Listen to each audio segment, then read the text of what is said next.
your flesh and blood. Welcome to Tell Me Your Story. New paradigms for a new world where we're giving you choices and knowledge of those choices to help make your dreams come true. We are here 9 times a week. Sundays at 7 a.m. and 7 p.m., Monday mornings at 1 a.m., Wednesdays at 9 a.m., and Monday through Friday from 8 to 9 a.m., streaming live at all those times at richarddugan.com.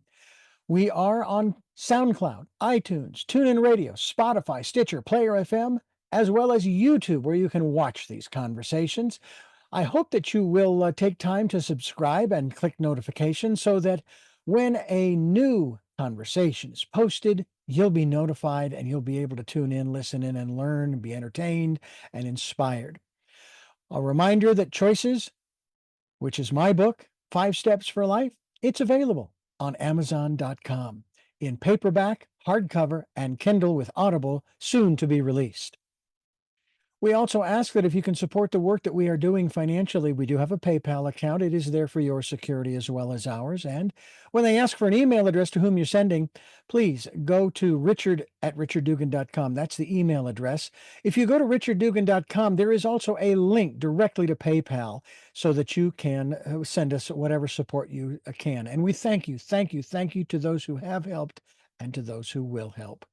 We also ask that you take time during this decade of perfect vision, the 2020s, to go within to that quiet, peaceful, calm, still place and listen to that still, small voice.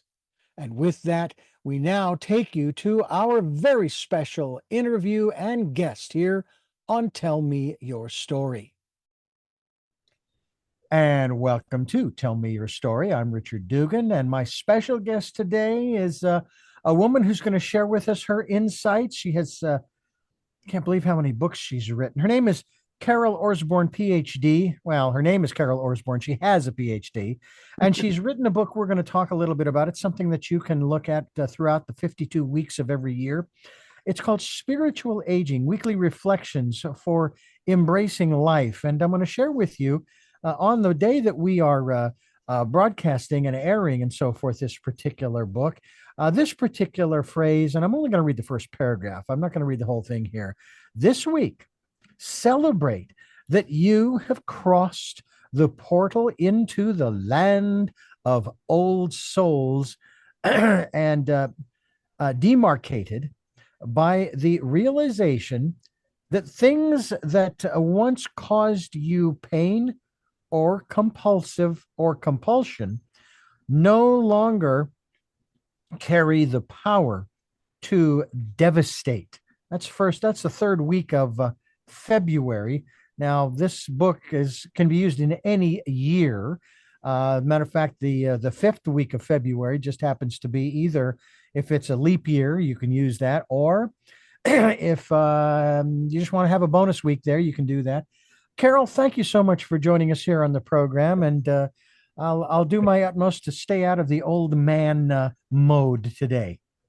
Well, why? I like old men. Okay. Well, I cannot believe sometimes that my chronometer is fast approaching 65. I only have a few months to go. I just received in the mail my Medicare membership card to that illustrious club, although I don't get to use the membership until the 1st of June. But I have joined it. My wife has been a member now for, probably 9 years now. And that's just, I don't know if it's a rite of passage, but on the inside, I don't feel that. It's like, okay, there's the number. Oh, that's on my cake. It's got the balloons, the 6 and the 5. It's got all of that stuff. But it's like, no, it's kind of like when I weighed 200 pounds about 5 or 6 years ago. And the weight itself, the physical weight, did not bother me. It was the numbers. I said, no, those are not my numbers. I'm only 5'9". What are your thoughts about our attitude towards ourselves as we as our bodies, I want to put it that way, as our bodies grow older. Well, society loves to define how we should be feeling about ourselves at any particular age. You strike me as sort of a countercultural kind of guy. Yeah. But, I think you unconsciously adopted society's mainstream attitudes about aging. You probably on subconscious, unconscious, perhaps even conscious level, think of people who are 65 and older as on a sad, slow decline, marginalized. You're no longer who you used to be, all that kind of stuff. So I'm here to tell you that this book and a large number of baby boomers who used to be part of the consciousness movement are redefining what it means to be 65 and older, actually 50 and older. In this society, 45 and older is considered old. And what we're understanding is that if you think of aging as a spiritual experience, which it is, if you're a seeker, aging is a great guru, then aging is it's a blessing, and you get to redefine it for yourself as freedom. There's all kinds of things that happen with age. The reading that you read, no longer being devastated by certain things, Yeah. and at the same time letting other things impact you that you didn't bother to take the time to feel before. So there's a lot of us who are getting older and feeling more fully alive, more passionate than younger people would have ever imagined. Hmm. I had a guest on just recently who gave me an affirmation or a mantra, if you will, no matter what you're going through, and especially if you're feeling that devastation. You basically, once you can get your thoughts out of the way, you say, this could be the best thing that could ever happen to me. And it doesn't matter what it is, because throughout my life, especially the last 40 or 45, maybe 50 years, and maybe even going back to a little bit further, finances just have bugged the daylights out of me. It's like I'm one of those people who has lived most of his life, whether it be with my first wife or second, with living from paycheck to paycheck. And now I'm at a place now where I have a threefold statement that I make.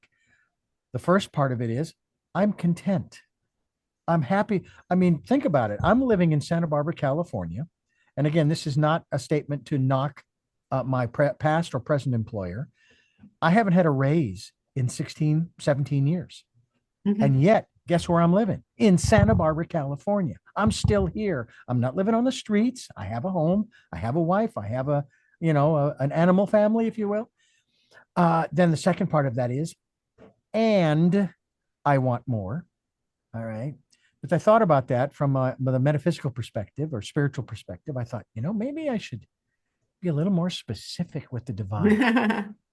And I want to start with $100,000.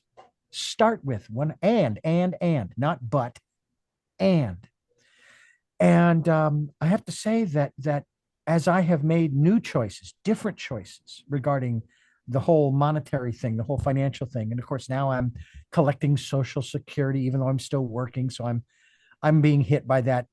For every $2 you earn, you are deducted $1 from your annual benefits, and you will get, okay, I'm good with that. I paid in. I'm entitled to this money, and they darn well better not mess with it. And my understanding is that the AARP and all of these other elderly groups across the country will not allow them to mess with it because, hey, that's my money, okay, that I put in, and so forth. And now you want to give it to me all in a one lump sum. I will definitely do the right thing and invest it. But it seems as though once we get to a certain point, as you kind of talked about in this statement that I read, or this paragraph I read, kind of says, you know what? I've been through this treadmill so many times over the years that's caused me a lot of angst, a lot of fearful nights, and so on and so on and so on. And that's now I'm like, all of this stuff is temporary. I mean, I feel 17 inside, but my body reminds me regularly, hey, I know you feel that way. Just remember your physical body Yeah. isn't there anymore. Is that kind of what you're talking about? That our perspective shifts and changes as we grow older chronologically. And for some of us, it, as you say, it frees us up to be more than we were, in spite of how hard we've worked all of these years. We actually feel freer to do more. Because I have to tell you, there are people I know who have retired. They're working more now than when they were working before they retired. Talk to us a little bit about that, would you? Right. Well, we need masks as we're growing up, from the time we're little children all the way until we retire, as long as we're in the workplace and when we're in school, trying to make friends and be popular and all that. And the personas that we adopt are not necessarily our authentic selves. For instance, I now know I'm 77, so I've got 12 years on you. Uh, at the wise old age of 12 years further down the road, I know that I am naturally an introvert. I like time alone and reading and contemplative. And when I'm in crowds, I don't like to chit chat. But most of my life, I acted the role of an extrovert because that's what I needed. My skills were in public relations, and I had to take on this persona, which I think other people, when they put out a lot of energy, it energizes them. So, somebody who's retired and busier than ever, they may be being energized, and it might be an authentic, loving expression of freedom. But for many of us, we are taught to perform like we're trained horses or monkeys in a circus or something. And and we don't take the time to get quiet and ask ourselves, why am I afraid to stop? What is it? Why am I still on this treadmill when I don't have to be? Hmm. And that's what happened to me when I stopped striving and saying yes to everything and trying to get people's approval and be the most popular person in the world. The facade cracked, and I think you go through this period of introspection, and a lot of people do a life review, or they're trying to figure out, what is my heart telling me, or what am I being called to do? And then you have to find the courage to do it. Hmm. And it may look very differently from what you had done in the past and where you'd always gotten your affirmation and your sense of who you are. So it's not for sissies. Growing older and growing freer in a spiritual sense of becoming more fully alive and more fully your sense, more yourself. It's not just simply becoming happier and happier and happier. It's about letting things fall apart and feeling like what it's like to be in grief or um, not know who you are for a while and feel lost and lonely, and then reconstruct yourself, hopefully in the company of friends. And that's what this book is about. It's kind of started a grassroots movement of people who just refuse to take society's idea that aging is only about slow, sad decline and see it as a period of dynamic growth, Hmm. internal growth, possibly. We're talking with Carol Orsborn, and we're talking about her book, the one that she's just recently released, Spiritual Aging, here on Tell Me Your Story. I'm Richard Dugan, your host, and we are talking about growing older chronologically, maybe physically, but not necessarily mentally or emotionally or intellectually. I should add that in there. The body is going to age, and the body eventually, like with my father, eventually it shut down, and he's now free of it. But what was really kind of humorous, and I've shared this before. After my eldest sister's passing, his first daughter, he said to my wife, my mother, I should say, my mother, he said, I don't want to be here anymore. Now, that was kind of what he said to me when I was there for the memorial. I can't believe it's now going on 3 years this March. He said, parents aren't supposed to bury their kids. And of course, I had no response for that whatsoever. So anyway, he's talking to my mother following the memorial and saying, I don't want to be here. I'm tired. I'm exhausted. And of course, I understand the whole attitude. Now, my mother, knowing his health conditions, of which she says he had high blood pressure of a 20-year-old, he was healthy. Yes, he had low vision. Yes, he had hearing aids. Yes, he had stability issues. Other than that, the man was healthy as a horse, as the saying goes. So to my father, my mother says, okay, so what are you going to die of? And, I don't know how he responded to that. All I know is that, uh, 2 years ago, my father passed on the 1st of March, the same month a year earlier that my sister passed. And I look at that as my sister kind of paving the way. Now, she was in her late 60s as well. My father passed before his 92nd birthday. And it's been interesting to watch myself in the mirror. I mean, I've got obviously almost the white in the beard. Now, I usually would be clean shaven as well as clean shaven on the top. So I wouldn't even know whether I had gray hair or not. But it doesn't bother me. I mean, I know a lot of people, even guys, they will put something in there to darken it back to its original color. I don't care. Um, what about you talked about masks? What about that aspect as we get older? There are some women and men who will do everything they can to continue to look younger than they really are. And they'll have cosmetic surgery and they'll do the hair dye and they'll do all of these different things instead of just allowing the physical body. You'll save a lot of money too, by the way. They just allow the body to be what it is and accept it for what it is. Now, there's nothing wrong with the exercise. I mean, we talked about that before. What about that mask that folks, shall we say, over the age of 65, choose? And I'm not being critical by any means, because who knows, maybe in 2 or 3 years, I may say, I'm going to let my hair grow out and I'm going to color it so that it's original dark brown.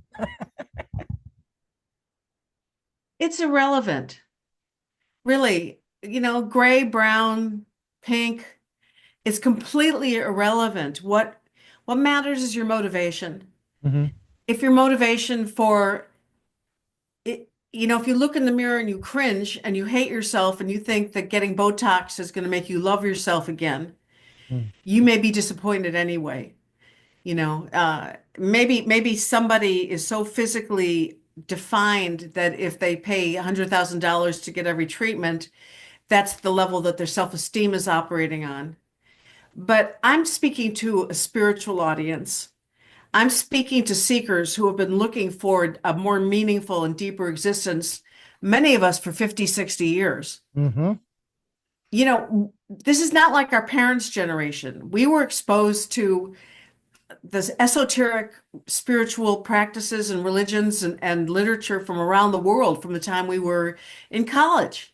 Some of us have been at this, meditating, looking to have our egos lessened, looking for simplicity. We've been looking for this all of our lives. We've paid thousands of dollars into retreats, to sit on a meditation pillow and find ourselves more compassionate and more understanding. All we have to do now is take your makeup off or let your hair grow out gray like you have and look in the mirror. You don't have to pay a guru anywhere. You just look in the mirror and you say, "Oh, I'm a human being. I'm flawed. I'm mortal." There's nothing that cracks your ego better than aging. And so, this new perspective that many of us are exploring is how can we take the things that we were so afraid of and that we dread and turn it into be something that is actually the culmination of our life, not the exception or the sad ending, but rather the culmination. And if when you get your Medicare card, when Mm-hmm. you look in the mirror and you see gray hair, if you don't celebrate yourself for for culminating, then you are still in the middle of your spiritual journey, but don't think that you're enlightened. And I got to tell you that some of us are getting enlightened. We Mm. are. Now, I was told at the age of 21, now we shift into a different area. I was told at the age of 21 years of age, I had just begun my search, as I called it, at the age of 17, after having read for the first time Autobiography of a Yogi. And we were having this conversation at the radio station I was at. And I shared my philosophy, where I was coming from at the time, which I find so fascinating, is still the same today. For the most part, it's still the same today, which makes me feel pretty good, because it's like, oh, early on, I found something that resonates with me and has stayed with me this long. But here was the phrase that someone said to me after sharing what I shared. Richard, you're wise beyond your years. Now, first of all, I took it as a wonderful compliment. I appreciated it. I really did. But a little later, I started pondering it, thinking, okay, I'm only 21 and they're saying I'm wise beyond my years. So what happens when I'm 31 and 41 and 51 and 60? Will my will I be increasing my wisdom to stay ahead of my years, kind of thing? I don't know why that came to me at that time, but it did. And I thought, I don't want to lose any ground here. I got to keep going. I got to keep searching. And I have. And I know that sometimes we get into that state of mind, thinking that as we get older, we lose stuff. And I know that in some instances, yes, it does happen. But for the most part, in general, our intellect, we're still learning. We're still growing. We're still evolving in this lifetime. Have you found that the case, that you feel, as you've kind of already reiterated, about as we've gotten older, we do get wiser because we've had the experience, right? I mean, and that's a good thing, because hopefully there will be people around us who will listen and glean from what we are sharing. Well, that's a nice idea. Yeah, it would be. Our society certainly needs wise elders, and it's a little humbling to know that it's us, if you know what I mean. Yeah. But there's this young people, when they are seekers, there can be this lust that is as bad as being addicted to alcohol or the next high. The nature of spirituality itself changes over the decades, and perhaps you've understood and discovered that. The young man that was afraid that he wouldn't keep growing is very different than a person who's been at the spiritual practice and they're now 90. Um, uh, they can come to a point where they say, I've harrowed my fields, I've made my amends, I've done my life review. Now, how do I be in the present moment and in the flow of my life and finally not be hungering, not be thinking that it's somewhere ahead of me, but rather expanding to embrace the whole of what I am. I think that there's two tenets to spiritual aging. The first is based on the premise that you have to accept reality for what it can't help being, both your own reality of your aging and also of how the world is and your foiled expectations and illusions, broken illusions. The second is coming to understand that you are beloved no matter what. Hmm. Those two have to work together. Either one alone, you could go into denial or fantasy or complacency or romanticization or defilement. You can go into a lot of bad places about aging, trust me. There has to be this sort of yin yang balance where you're willing to face the reality of it, but you don't become a victim of that. Yeah. We're talking today about spiritual aging, and the it sounds weird to say this. The older I get, the more I enjoy these conversations. My wife loves them, and she's 9 years older than me. And we've been together since 1998, a long, long time ago in a galaxy far, far away. And it's just been a heck of a treat to be able to meet with and talk with folks such as Carol Orsborn, who is the author of Spiritual Aging. Carol Orsborn, a Ph.D., and we're going to continue here on Tell Me Your Story. I'm Richard Dugan, along with Carol Orsborn, and this fascinates me to no end because one of the other aspects of this, and I never really did speak to my parents about this, and the reason I say that is because I've actually interviewed them on this program 10 years ago. Nice. And it has to do with death and dying. Now, it sounds kind of weird, but it's one of my favorite subjects. First of all, because at least within my own mind right now, I've made peace with it. If today's my day, I'm good to go. Do I want to go today? No, I still have a lot I want to do, but I don't have any control over that. Okay. I was given the ticket and it has the arrival date, but it does not have the departure date or how I will depart. I'm hoping Right. it's quietly and peacefully, as my father did. Right. Um, do you find that and maybe this is tied into the whole spiritual, reflective part? Do you find that folks that you communicate with have come to terms with it, or would you say that maybe it's a majority who are still afraid? They're still scared of their end, that they think that it's an end. And my personal philosophy and belief is it makes no sense logically that it's an end with everything that we go through. And of course, everything you and I were talking about now that's part of our lives here and now in the material world.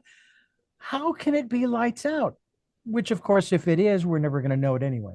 What are your thoughts and observations in regards to the aging population, whether they be boomers or whatever other name they give the people that are getting older? You think Yeah. it's still a fear? Well, I think it's such a pervasive, all-consuming fear that people won't even admit to it. Ernest Becker wrote a book called The Denial of Death, and our society is very much a denial of death society.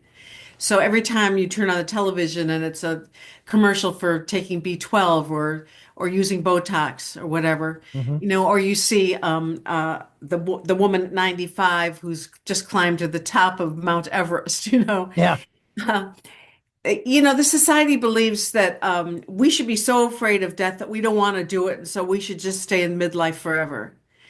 And the problem with that is that, first of all, we don't stay in midlife forever. And I have observed, because it's my audience base, my thousands of followers are people that are grappling with the very issue you're talking about. It's like, the reason we don't want to talk about aging, we're afraid of it, is because, it's the last stage before death, right? hmm, So you can't really get involved in spiritual aging unless you're willing. That's one of the realities you have to take into account.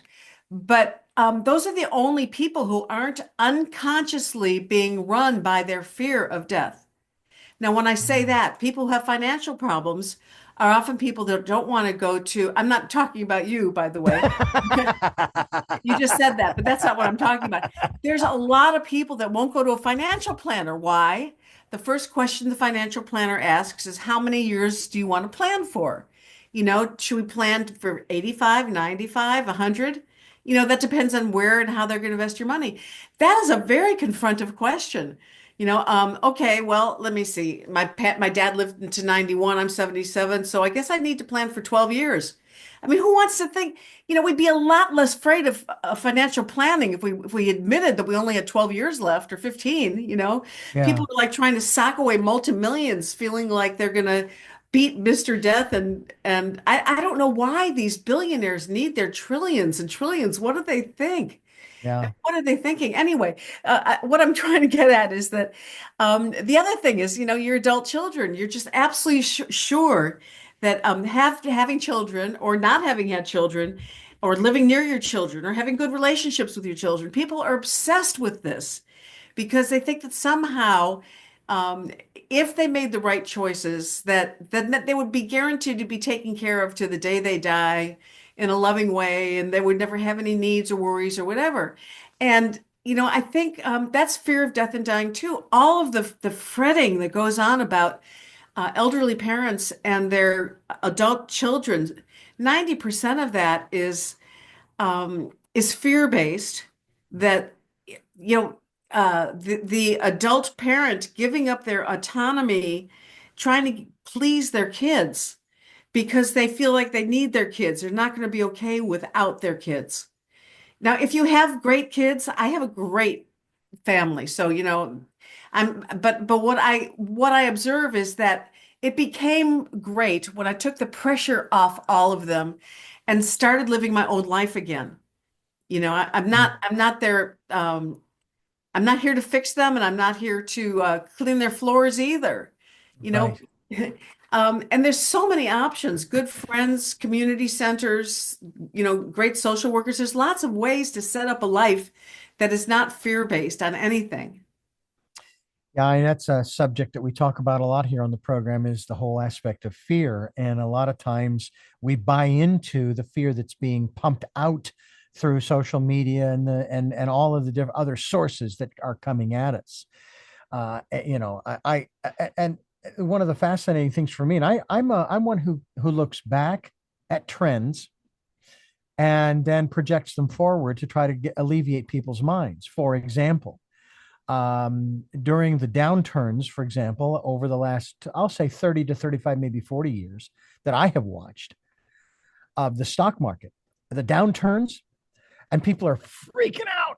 And I'm saying, could you stop just a moment? Would you please take a look at this graph?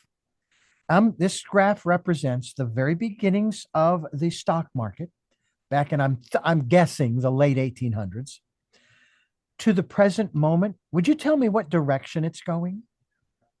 And when you step back and you look at all those years, it's going up. Yes, it does this along the way like an EKG, but it's going up. Um, so relax. The downturn that you're experiencing right now, if you will just relax, will be fine. And the same thing with pretty much every aspect of our lives that we are fearful of. If we back up and we look at the span, it is not, nothing's permanent. Everything is temporary, and every a change is the constant in the universe. Is that also something that you talk with people about in terms of learning how to love it, embrace it, accept it, or I'm going to use this word from a stranger in a strange land, to grok it, to assimilate it into every soul, every subatomic particle of your being, and look forward to change because the phrase that my friend Zen is her name. She was on the program not long ago. Is talking about. She says there's this phrase you use when you're going through some tough stuff, and that is, you know what, this could be the best. This could be the best thing for me. Who knows where this is going to lead? And being optimistic in that regard so that the fear doesn't overtake you, it doesn't overwhelm you, and it doesn't debilitate you. Yes, and why aging is the advanced class in advanced spirituality is when we come to cycles. You're talking about cycles. Mm-hmm. I had breast cancer very young. I was 49.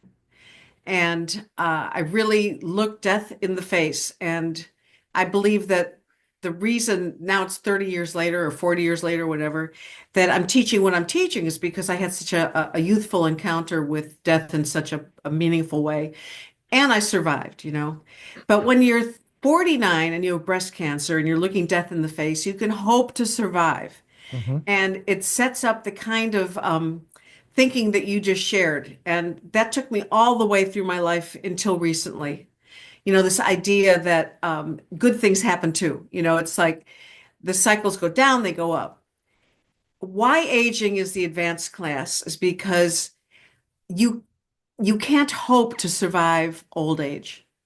You can hope to survive breast cancer, especially at 49, Mm-hmm. but the imminence and presence of mortality, the reality of it, it forces you to ask the kinds of questions. You sound like you've come to terms for yourself with an idea, a relationship to death and what happens in the afterlife. Hmm. Most people are so scared that they're in denial and haven't done that work yet. So a lot of the work of spiritual aging is trying to tease out our unconscious behaviors that are meant to protect ourselves or mask ourselves from looking reality in the face and then figuring out how am I going to come to terms with this for real?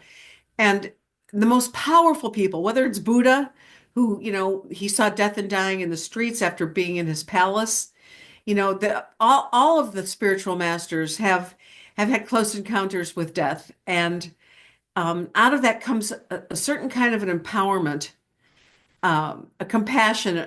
You called it an embrace of all of reality, Hmm. but an embrace that leaves nothing out. And I got to tell you that old people that have done that work, that is advanced spiritual work, those are the ones you've seen them. They're just, they exude vitality. They're grinning from ear to ear. They have this sense that they know things, and there's something about them that's unshakable. And then they're expanded. And then there's a lot of old people who are still defending themselves, still trying to be who they were, still worried about things, still trying to protect themselves, and they're contracted. They can Hmm. turn up into these shriveled, dull people, and even if they're busy, they can be busy and look successful as heck. They're just dried up inside. So you have to ask yourself, what kind of an old person do you want to be? And at any moment, you have the choice. Is this choice that I'm making expanding me or is it contracting me? Those are your two choices. And sometimes you need to seek out, like we have these grassroots organizations where four or five friends get together or an organization, or you go to a coach or something, because sometimes you're so brainwashed into what it means to be fully alive. You don't even know that you're in a contracted state and shutting down. You need feedback from people to break you open again. And you may think that you may decide that, oh, well, what I really need to do to be a fully live old person is to be out on the streets protesting. But your heart is saying, I need to be in the garden right now. How do you Yeah. know which one to listen to? And is it okay just to go out into the garden? Yeah. Yeah. We just have more choices and more freedom than we give ourselves permission to have. Exactly. We're talking with Carol Orsborn, Ph.D. We're talking about spiritual aging. I hope you get a copy. Website that we want to send you to, carolorsborn.com. We hope that you will get a copy. Amazon. I'm curious, is this something that lends itself to maybe being on Audible? And if so, is it available in Audible? Yes, it is. And Cool. yes, it does. I currently have 3 credits, so I may very well download this and listen to it and go through each one of these weeks every week. It's fascinating stuff, folks. I highly recommend that you do that. And it really goes along with another one of my guests that's regular on this program each week, Dennis Henson, who wrote a book called Real Impact Daily Inspiration. And we're going through all of the stories he has compiled to inspire people. And he encourages people to read something inspiring every day. And one of those things we will recommend is Spiritual Aging, weekly reflections for embracing life as we continue here on Tell Me Your Story. I'm Richard Dugan, and we're here with Carol Orsborn. And when as you sort of alluded to, yeah, I have made peace with it. And here's the caveat: I've made peace with it here and now. I don't know how I will feel at that particular moment. And I hope I retain this attitude, this perspective, this philosophy that it's not the end and that I'm going to carry with me. I don't know what, but it's not going to be the millions that I will acquire over the next 35 years that I hope to live, despite what Steve Martin said back in the 70s. How, you know, how they say, you can't take it with you. I'm taking it with me. And there are some people who think that way. They will be buried in their very expensive car or whatever the case might be. The Egyptians thought that they would take all of their stuff with them. The one thing that I'd like to talk about now, especially in the context of this spiritual aging, and you sort of alluded to this too, is community, is connection, is relationship. And it seems that no matter how much money you have, no matter how big a house you've got, how many cars you have, how many great clothes you have, and the list goes on of all the material things. A lot of people, when they die, if they're asking for stuff, they're not asking for the stuff anymore. They're asking for the people who were in their lives, and hopefully they treated them well enough that these people might come to visit them before they leave this earth. I'll share with you what happened with my father. My wife and I got to see him and talk with him on video phone the night before he passed away. And then later, that next night, I received the text from my older sister. I had two older sisters who said that Dad just passed away. And so I then called my mom and we're chatting, and she says, "Oh yeah, we got a bunch of chairs and we put her around his bed." Now he was at their townhouse under hospice, and they all sat there. And I think several of my sisters, two, maybe all three of them, were there. Some other relatives, some friends, and so forth. And this is what they did for I don't know how long.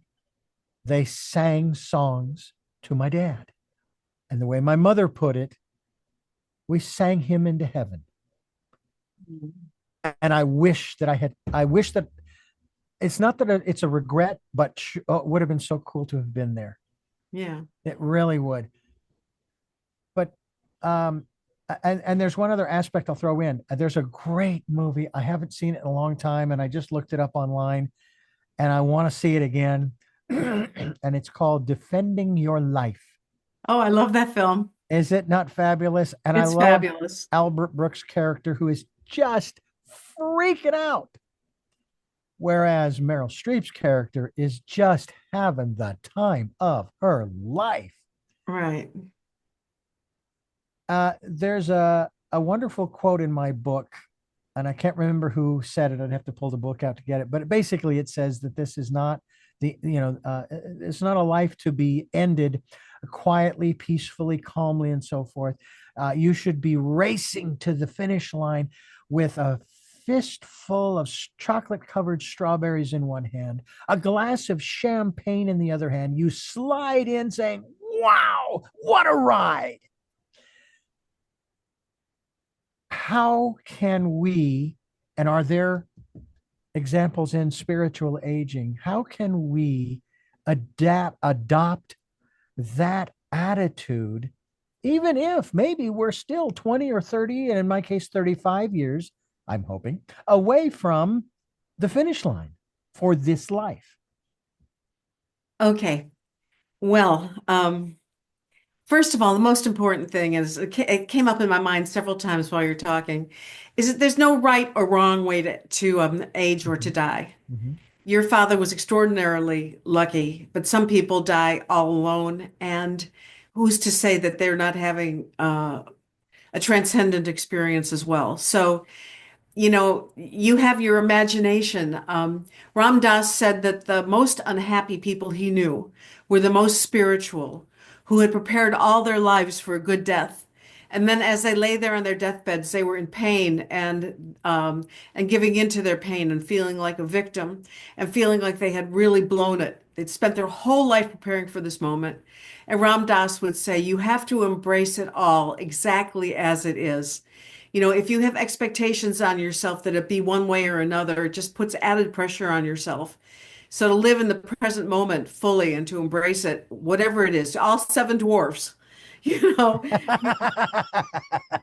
that's the right way for you. There's no right or wrong way to die. And after we die, that's the great equalizer. I love Leo Tolstoy's book, The Death of Ivan Ilyich, which is a novella that they gave to medical doctors to learn about what the death experience was. And this guy is just a miserable middle class old guy that's doesn't have any friends. Everything is just horrible in his life. He's estranged from his kids. Nothing's going well for him.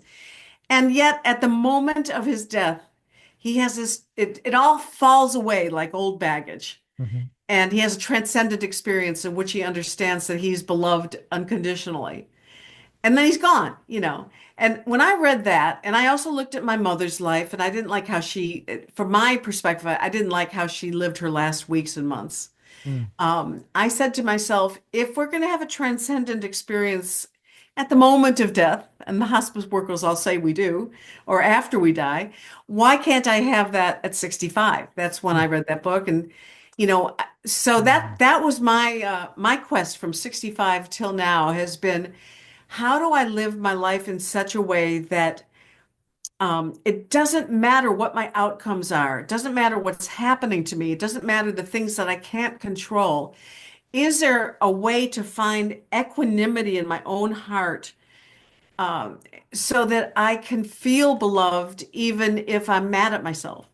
You know, even if I'm disappointed, even if I'm mad at somebody else. So, like I say, this is advanced spirituality. A lot of us came through the 60s to the 80s when spirituality was you think something positive and you manifest it. Mhm. That doesn't hold into old age. And so a lot of us are having to deepen our spirituality right now to say, well, what if I bring my best thinking? What if I'm my best physical self? What if I pray and eat tofu or whatever? And age is still creeping up on me and I know I'm going to die. Then you have to deepen yourself spiritually. And it only, I mean, I won't say only. I think there's some contemplatives that get there, like Thomas Merton and people like that, were able just to do it in their own hearts. But most of us have been isolated. You Mm. know, aging, you can be embarrassed about aging and end up feeling lonely or disguising yourself as a younger person, you know, with brown hair and all that stuff, you know. So, um, uh, I think those of us that are having fun with it now, you know, supporting each other, seeing it as a challenge worthy of us, have found each other. We have found each other in these pods where we're going through the same thing at the same time. The same way we went through the women's groups and the men's movement back in the 70s. We need that aha moment of, oh, aging doesn't have to be that thing of being afraid of the Medicare card. Aging can be, wow, I got my Medicare card. I mean, not only does it mean I get to save money on medicine, but it means I'm old enough to start to become free. Yeah. It's uh thought occurred to me as you were sharing there. The one thing that I think about with my passing into the next realm is I'm not going to have to worry about these stupid finances anymore. I'm going to be free of that crap. And then the thought occurred to me, why can't I adopt that attitude now? Well, I'm going to tell you something that might curl your hair. Okay. Now, okay. Good luck with that. I'll take the challenge. Okay. When I had breast cancer, I got to that place of not caring about finances, really seeing things in perspective. And then I recovered. And the more I recovered, the more ordinary problems came back to me. Mm. And all of a sudden I realized, wait a minute, life, being alive is the ordinary problems. You know, Mhm. if you're dying or living in a world of pre-death, you're detached to the point where you're not even living your life. Mhm. Zorba Yeah. the Greek said it, you know, life is trouble, you know. You have to be willing to tangle with the challenges that your life brings to you until you're not anymore. But you know, be celebrate the challenges and the troubles and the fact that the fact that you could worry about anything, the fact that I could look in the mirror and be worried because I see a new wrinkle. I mean, that used to like freak me out. Oh God, I'm old. I've lost it. Now I look in the mirror and I think, wow, I'm still alive. I'm alive enough to care that I have a new wrinkle. Wow. Yeah. I quote John Denver often from this his song "Poems, Prayers, and Promises," and he says, "Changes somehow frighten me. Still, I have to smile. It turns me on to think of growing old." Now, that song came out in the early '70s. I was in my pre-teens listening to this music, and I was used to think, "Oh yeah, it's going to be so cool to be an adult. I get to do all kinds of adult stuff." And then I became an adult, and it wasn't as much, it was still fun, but it wasn't quite as much fun as I thought it was going to be. But then I kind of turned it around a little bit and I said, you know what? This ain't bad. Yeah, I'm doing adult stuff and there are other things I get to do. And I've been doing what I've been doing here, like interviewing, my God, since I was 20, 21 years of age. And a lot of the other things that I've done over the years, I've had such a blast doing this, which is one of the reasons why I want to live to be 100. Two reasons. Number one, because my great grandmother on my mother's side lived to be 100, and and back in 1995, at her birthday party where I was interviewing relatives and her, I said I'm going to outlive her, but she's making it really hard. Not that I wanted her to die. Don't get me wrong. And then the other is that, yeah, there's still a lot I want to do. There are still places that I want to go, people I want to meet that I don't even know yet. Um, I want to take this show on the road. And by the way, I was watching a television program talking about being able to circumnavigate the globe by vehicle or even walking. They were doing walking, and it would take a couple, 3, 4 years to walk across the globe, starting, and I would start down at the tip of Chile, where the sign reads, "You have reached the end of the world." And I would have my back to the sign, and up north I would go, up through the Americas, into Canada, and then into Alaska, and then this would be at winter time when the Strait freezes over, and I would travel across that into China and Russia and Southeast Asia, and I'd go into India, and then I would travel down through the Middle East and down into Africa, and then I'd come back around up Africa into Europe, and then I would take the Channel to England, and then I'd get a barge, and I would put the RV, big old RV, on a barge and travel across to Ireland, which is where would be my final resting place. Now, somewhere along the way, I've got to find a way to get to Australia. Probably while I'm in Southeast Asia, I might have to take a detour, wouldn't be able to take the RV. Interviewing people who are making a difference in the world, such as yourself. Now, Zoom has made it nice and convenient where I don't have to go anywhere, but I'd rather travel. And I love taking the train. It's my favorite. I don't mind flying either, but the train, you don't have to think about anything. It's virtually nonstop. Like here in California, I can take it from here to Los Angeles, and there are multiple stops, but still, and there's a place to eat, and on and on and on. And it's all so beautifully self-contained. One of the things too that I'm wondering about, I know you've heard the term bucket list.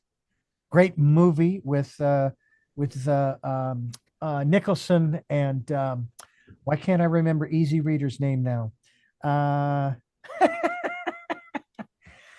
Oh my heavens! Anyway, I'm sure you've seen the movie Bucket List, where they make this list while they're in the hospital, and they go out and they check off one after the other, and it's just fascinating. Now, I've been asked about my bucket list, and I say, okay, I guess I do have one. I want to take this show That on was the road. quite a bucket list. That was like a 20 bucket list. Yeah, at the very least, I guess so. Oh, I'd even be able to visit my brother. He lives half the year in Vietnam and half the year in the States. So I'd get to visit him in his abode. I'd surprise the daylights out of him, I'm sure. But how important is that for people to, whether you call it a bucket list or the things I want to accomplish or do before I leave this world, or the legacy that I want to leave behind? I interviewed a rabbi who wrote a book called "What Will They Say About You After You're Gone?" That was the title of his book. How important are those elements as we get older and we reach our departure date? Okay, once again, no right or wrong. Everybody, Mhm, if for mhm. God's sakes, if we can't decide now what it is that's important to us, when, right? Yeah, Um, it's motivation. Again, if yeah, if it's intrinsic to you and if it's realistic and if you have the physical and mental and resource to do it, who's there? Who's to judge it? yeah. But I'm going to tell you what gives me the greatest joy. Mhm. I do not have a bucket list. Opportunities come up, and if they sound good, I'll do them.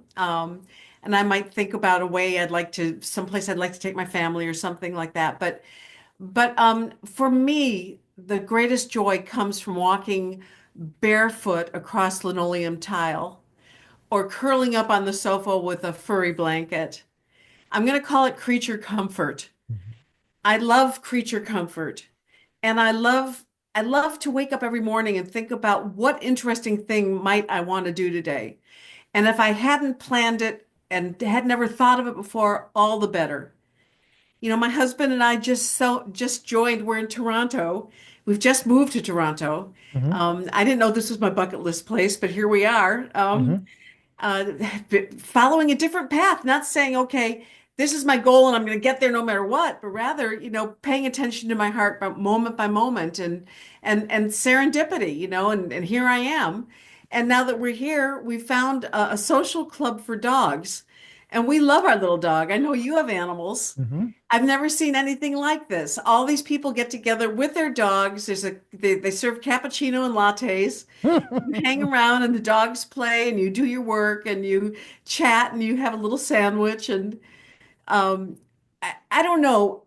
For me, it's here, it's closer and it's quieter. Hmm. And that's even different than other people in my family. So, I mean, I have people in my family who are heading off 2 months to Asia to do something similar to what you talked about, And Yeah, A, I don't have the stamina anymore.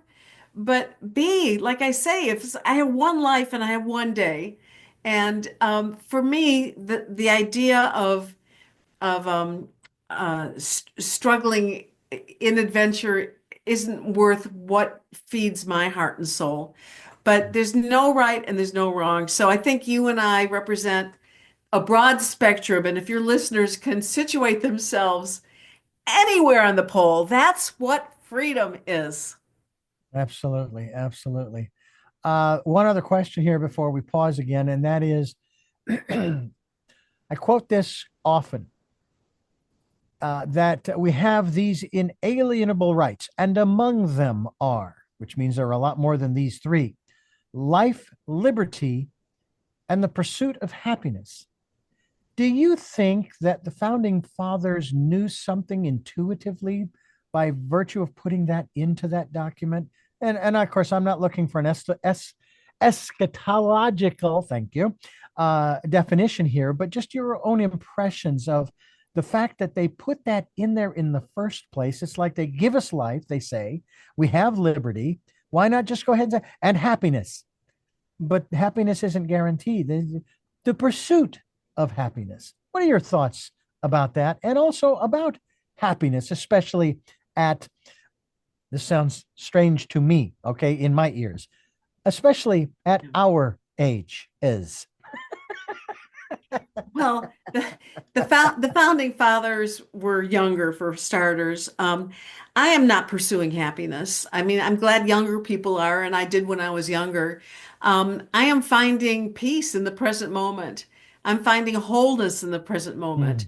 Mm, mm, So, I guess it depends what what your definition is. But, if your best friend has just died, another friend is has just moved away to live closer to her daughter.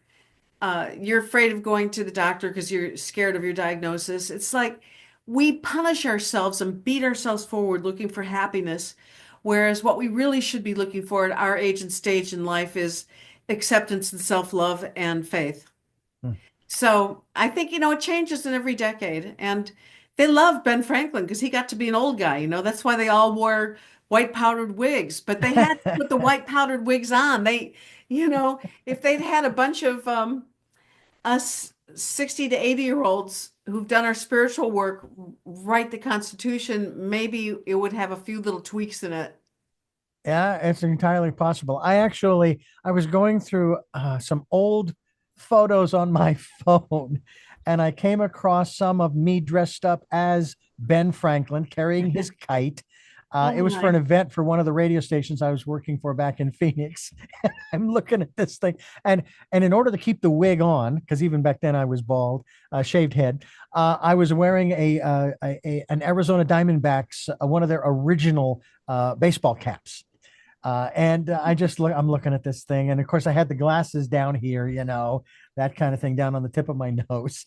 I was just chuckling like you cannot believe, thinking, wow. And that was back in 2005, 2004, 2005.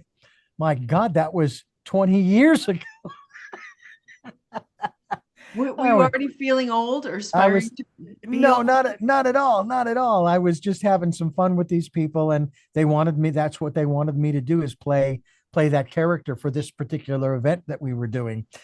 Carol Orsborn.com is the website, ladies and gentlemen. We hope that you will go there, go to Amazon, get a copy of her book, Spiritual Aging. It's very interesting how your spirit doesn't get gray hair, but it does acquire, as we go along, a greater wisdom. And one of the areas that I always manage to, I don't want to say forget, but it doesn't come up. We'll have to talk about it on another program, and that has to do with our intuition, listening to that still small voice as we get older. For me, it's gotten easier. I don't know about you, but we'll have to save that for another time. A reminder, folks, spiritual aging, weekly reflections, a reflection for embracing life. That's really what we want to do. Carol Orsborn is my guest, and this is Tell Me Your Story. We are fast approaching the end of our conversation with Carol Orsborn here on Tell Me Your Story. Tell me, first of all, because I'm curious, who's Harry R. Moody, who wrote your foreword? Oh, he's a wonderful guy. He was the head of scholarly and academic affairs for AARP for many, many years. He was also the founder of what do they call it? It's the travel group for older people that travel around the world. It's had several names. Hmm. And he's an author who's written a number of books, but basically he's the grand networker in the spiritual aging and conscious aging movements. He is just turning 80 this week, and he knew many of the guys from the 60s, the Reb Zalman, Schachter Shalome, and Ram Dass, Oh, and yeah.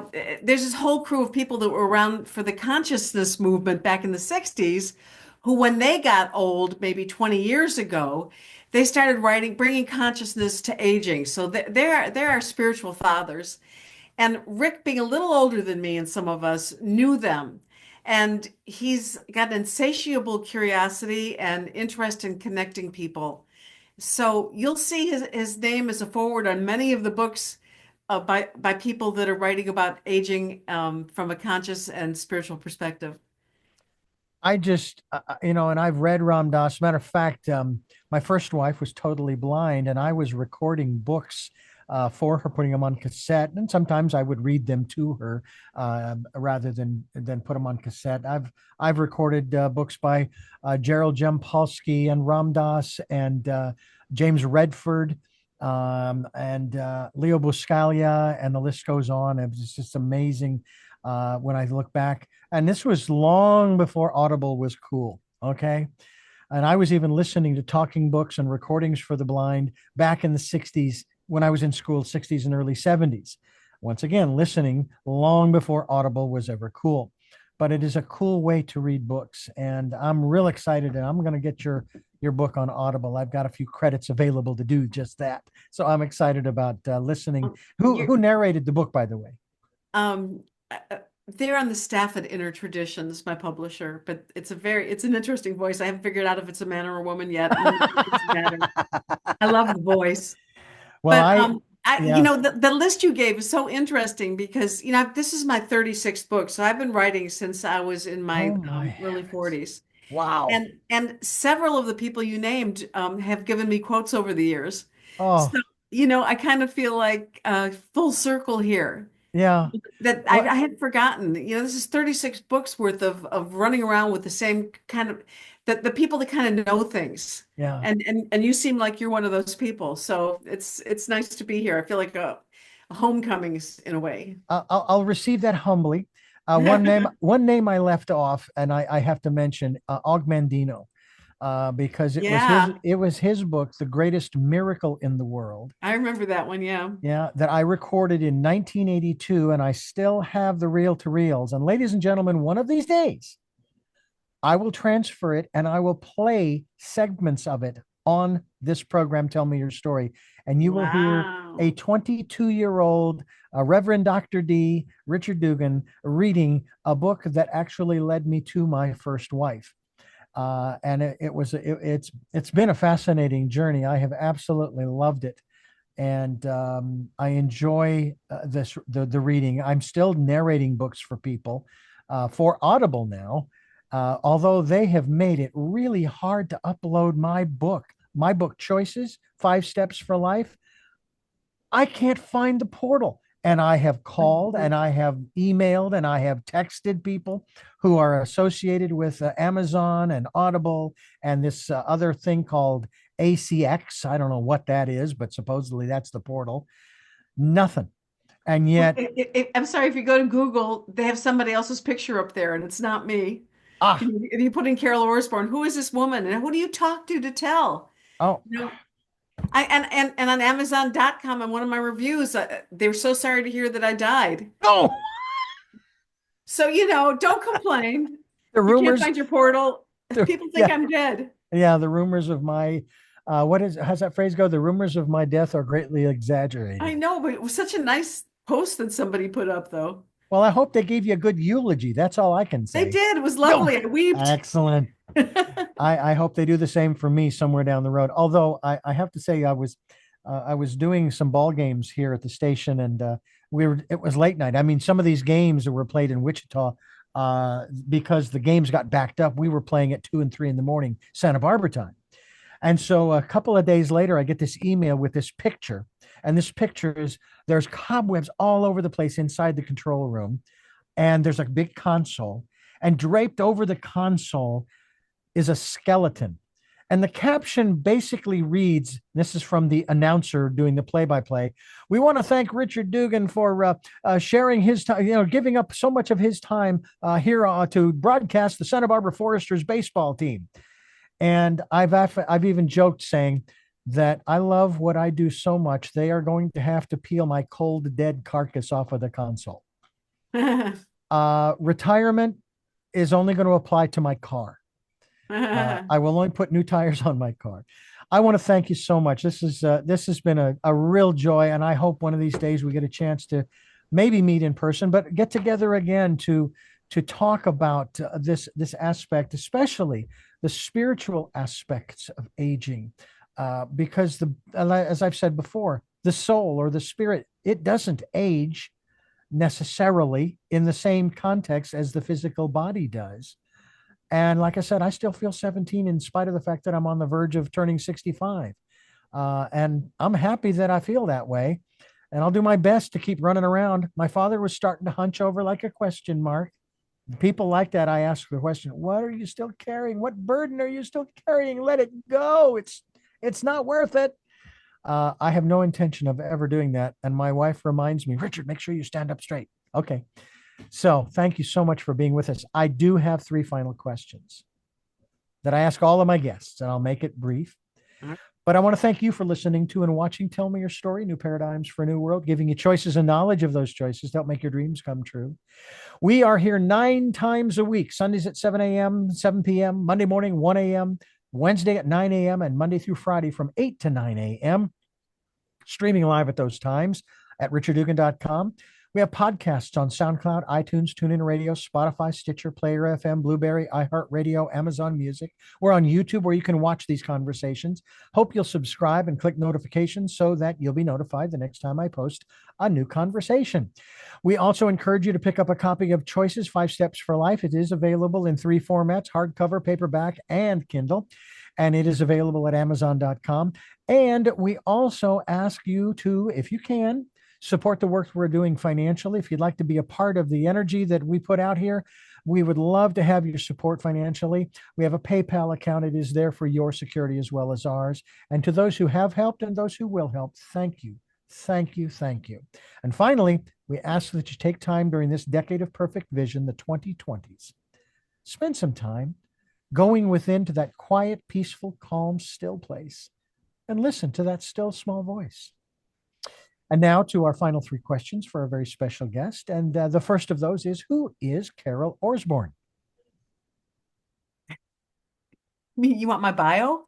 Well, no, you just answer it in whatever fashion. I leave it up to the guest to answer the question however they see fit. Who is Carol Orsborn? All right. I poured it all into my book, and that's all that matters. I'm really the book is great. I since I wrote it a year ago, I pick it up and I'm reading it every week just like you are. And I think this Carol Orsborn is a really wise lady. But I myself, this person sitting in front of you whines and complains and does all the normal things that people do. So that's how I'm going to answer that question. But the All book right. is great. Well, people, please pick up a copy of Spiritual Aging. Second question is, what gets you up in the morning? The dog licking my face? Not a bad way to get up, to be honest No. with you. And finally, what was, out of the 77 years you've been here, what was your best day?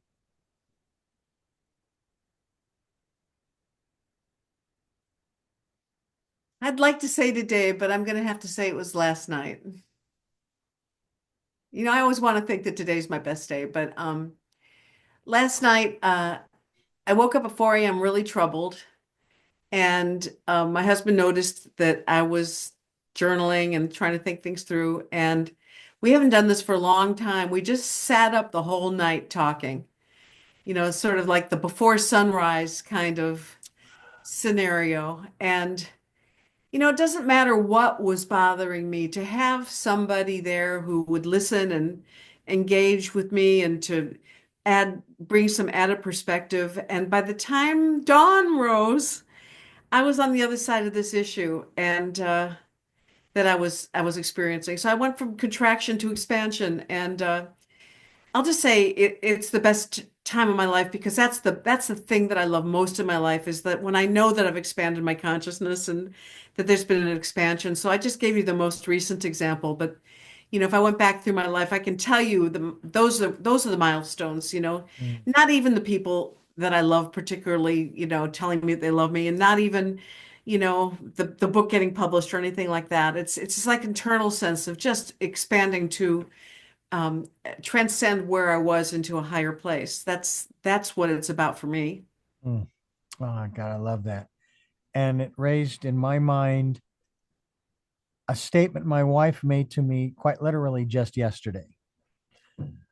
And the statement was, I don't think we ever talk about the hard stuff. Hmm. And my only response to that what hard stuff? And I could certainly come up with some things that I could list in that category, but I don't see things the same way she does. So I don't see them as hard stuff. So I guess what I'm going to need to do is have one of those late nights or early mornings and say, what hard things or hard stuff are you talking about? What that are on Yeah. your mind, so that we can talk about them? Because I Yeah. know she enjoys doing that too. I absolutely do. Carol, thank you. Thank you so much. This has been wonderful. Love to have you back again to talk more about the work that you're doing and the 33 other books, or 34. Maybe this is number 35. I'm not sure how that math works, but nonetheless, would love to have you back on to continue the conversation. Well, Richard, I'll come back as soon as you tell me that you're older. Well, I'm older, because Okay. every moment I get older. We All all right. I do. want a significantly older. All right. Well, how about we'll do something in June, right around my 65th birthday. Okay, that's fair. That's good and significant. That's old enough. Wonderful. Okay. Well, thank you so much. And I thank you for listening to and watching Tell Me Your Story, New Paradigms for a New World, where we are giving you choices and knowledge of those choices. And until our next broadcast, podcast, video cast, love to Lal. Jeanette, I am still listening. Dad, continue to be happy, because I am. Mike, thanks for letting me be in your life. Smokey, I'll see you on the other side. And to my dear friend Zorro, aho, aho.